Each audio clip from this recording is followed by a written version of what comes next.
नाज़रीन, हम समझते हैं कि हम ट्रिलियनियर्स के दौर में जी रहे हैं। Elon Musk, Jeff Bezos, Bernard Arnault, ये नाम सुनते ही हमें लगता है कि यही इंसानी तारीख की सबसे बड़ी दौलत जमा किए बैठे हैं और यही है वो चोटी जहां इंसान आज से पहले कभी नहीं पहुंचा। लेकिन यहाँ जरा रुकिए, हकीकत जरा मुख्तलिफ है, क्योंकि 700 साल पहले एक ऐसा बादशाह भी गुजरा है जिसके एक गैर मामूली सफर के दौरान बांटी गई नजराने की रकम ने पूरे के पूरे मिस्र की मईशत को तबाह कर रख दिया था। हमारी इसी दुनिया में एक ऐसा हुक्मरान भी गुजरा है जिसने पूरी दुनिया के अनाज के जखीरे को अपनी जाती जागीर बना लिया था। हमारे अपने बड़े सगीर में एक ऐसा नवाब भी गुजरा है जो एक ऐसा हीरा अपनी मेज पर महज पेपर वेट के तौर पर इस्तेमाल करता था जिसकी कीमत आज करोड़ों डॉलर हो सकती है। नाज़रीन, आज हम आपको लेकर चलेंगे तारीख के उन 3 किरदारों की तरफ जिन्होंने दौलत के मायने ही यकसर तौर पर बदल कर रख दिए थे। ऐसे वेल्थ फ्लैक्स जो आज से पहले कभी किसी अरबपति के लिए मुमकिन ही नहीं थे। और आखिर में हम ये भी समझेंगे कि क्यों माजी की ये दौलत आज की स्टॉक मार्केट की दौलत से कहीं ज्यादा ताकतवर थी और यही असल दौलत थी। तो आइए फिर शुरू करते हैं।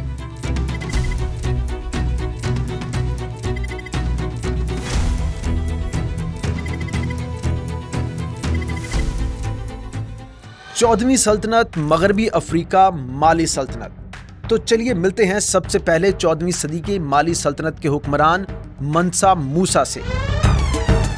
नाजरीन, ये वो शख्स है जिसे आज भी कई मुअर्रिखीन इंसानी तारीख का सबसे ज्यादा दौलतमंद फर्द करार देते हैं, क्योंकि उसके पास मगरबी अफ्रीका की वो सोने की कानें थीं जो उस दौर में दुनिया की सबसे बड़ी सोना पैदा करने का जरिया थी। सन 1824 में जब मूसा ने मक्का मुकरमा की तरफ हज का सफर शुरू किया तो वो अकेला इस सफर पर नहीं निकला, बल्कि उसके साथ 60,000 अफराद का एक काफिला मौजूद था, जिसमें 500 गुलाम सिर्फ सोने की छड़ियां उठाए चल रहे थे काफिले के आगे आगे, और हर छड़ी का वजन तकरीबन 2 किलोग्राम था, और वो भी खालिस सोना। नाज़रीन, जब ये काफिला कायरा पहुंचा तो मंसा मूसा ने वहां के उलमा, गरीबों और हजारों लोगों में बाजारों में बेतहाशा फराग दिली से सोना बांटना शुरू कर दिया। यहाँ तक के पूरे शहर में सोने की कोई कीमत ही ना रही। मंसा मूसा के हज के काफिले में 60,000 से ज्यादा अफराद शामिल थे। कायरा, मक्का और मदीना में हर जगह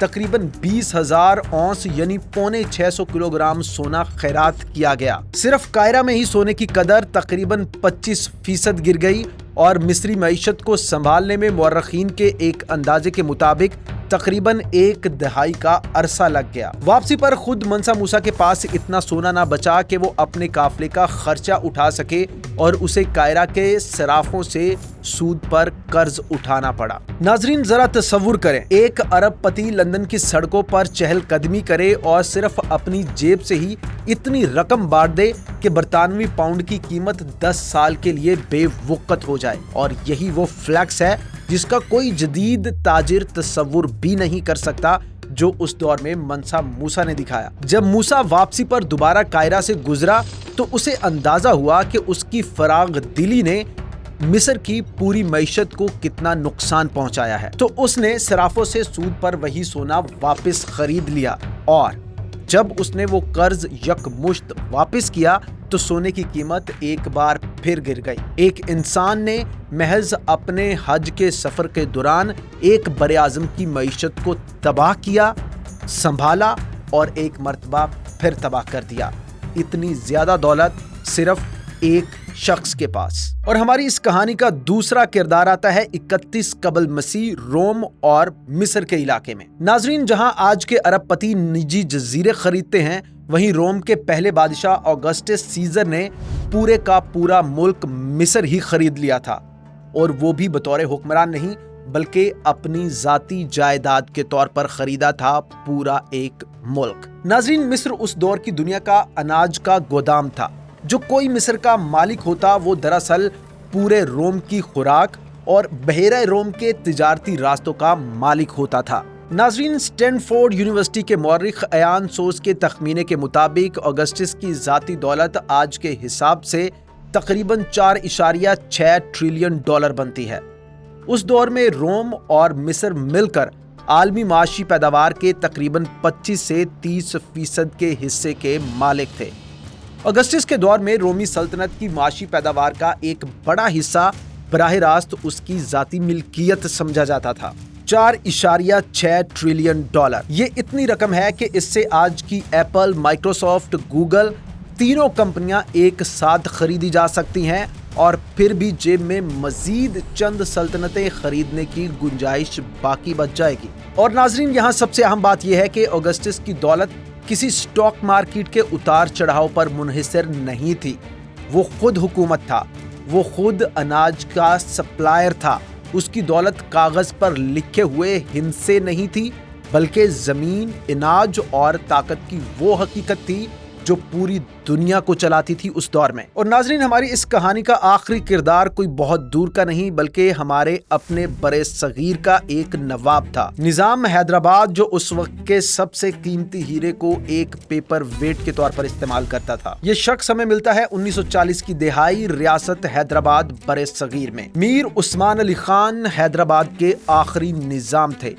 1937 में टाइम मैगजीन ने अपने सरे वर्क पर उन्हें दुनिया का सबसे दौलतमंद शख्स करार दिया था। नाजरीन, आम लोग अपने कीमती जेवरात तिजोरी में रखते हैं, लेकिन निजाम हैदराबाद 185 कैरेट का जैकब डायमंड, जो अंडे के बराबर का एक हीरा था, उसे अपनी मेज पर महज पेपर वेट के तौर पर इस्तेमाल करते थे ताकि पेपर हवा से उड़ ना सके। नाजरीन, ये हीरा जो बरसों तक चुमाहला महल में एक जूते में पड़ा रहा और बाद में निजाम ने उसे सोने में जुड़वा कर पेपर वेट के तौर पर इस्तेमाल करना शुरू कर दिया। निजाम के जवाहरात की तिजोरी में 173 कीमती नमूने शामिल थे, जिन्हें 1995 में हुकूमत हिंद ने खरीद कर कौमी अमानत करार दिया था। नाजरीन, जब एक शख्स एक ऐसा हीरा जिसकी कीमत आज करोड़ों डॉलर है, महज अपने कागजात को हवा से बचाने के लिए इस्तेमाल करे, तो समझ लीजिए कि वो दौलत की उस सतह पर पहुंच चुका है जिसका आज के टेक सीईओज सिर्फ ख्वाब ही देख सकते हैं। तो नाजरीन, आज का हमारा सवाल यह है कि ये तीनों किरदार आज के अरबपतियों से इतने अमीर तर क्यों लगते हैं? और जवाब सिर्फ एक ही लफ्ज है कि कंट्रोल। नाजरीन, एलन मस्क की दौलत का ज्यादातर हिस्सा टेस्ला के हसस की कीमत से जुड़ा हुआ है।